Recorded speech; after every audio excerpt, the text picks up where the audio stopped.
വർഗീയ പരാമർശത്തിൽ സജി ചെറിയാനെതിരെ വ്യാപക പ്രതിഷേധം. കേരള ചരിത്രത്തിൽ ഒരു മന്ത്രിയും നടത്താത്ത പരാമർശമാണ് സജി ചെറിയാൻ നടത്തിയതെന്നാണ് പ്രതിപക്ഷത്തിന്റെ കുറ്റപ്പെടുത്തൽ. സജി ചെറിയാന്റെ പരാമർശത്തിനെതിരെ കോൺഗ്രസും യൂത്ത് കോൺഗ്രസും പോലീസിൽ പരാതി നൽകി.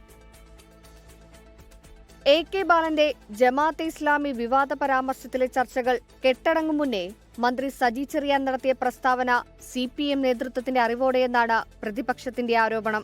വർഗീയത ആളിക്കത്തിക്കാൻ കാത്തിരിക്കുന്നവരുടെ കയ്യിലേക്ക് തീപ്പന്തം എറിഞ്ഞു കൊടുക്കുന്നുവെന്നാണ് വിമർശനം. വർഗീയത ആളിക്കത്തിക്കാൻ വേണ്ടി ഒരു തീപ്പൊരി വീഴാൻ കാത്തു നിൽക്കുന്നവരുടെ കൈകളിലേക്ക് ഒരു തീപ്പന്തമാണ് ഇവർ എറിഞ്ഞു കൊടുക്കുന്നത് എന്നിവർ തിരിച്ചറിയണം. സജി ചെറിയാന്റെ പരാമർശത്തിനെതിരെ മുസ്ലിം ലീഗും രംഗത്ത് വന്നു. PDPയുമായുള്ള CPM സഹകരണം ഓർമ്മിപ്പിച്ച സംസ്ഥാന ജനറൽ സെക്രട്ടറി PMA സലാം. വേറെ എല്ലാ നിലക്കും വോട്ട് കിട്ടാനുള്ള സാധ്യത അവസാനിച്ചു എന്ന് അവർ മനസ്സിലാക്കി കഴിഞ്ഞു. അപ്പോൾ അവരുടെ വിഭ്രാന്തിയിൽ നിന്ന് ഉളവാകുന്ന ഇത്തരം ജൽപ്പനങ്ങൾക്ക് മറുപടി പറയാൻ ഞങ്ങൾ ആളല്ല.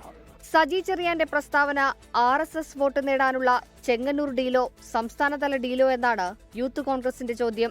അദ്ദേഹം എന്തിനാണ് ഇങ്ങനെ സാമുദായികമായ ധ്രുവീകരണം നടത്തുന്നത്? ഇതിനൊക്കെ CPMന് ഒരു ഡീല് നടക്കുന്നുണ്ട്.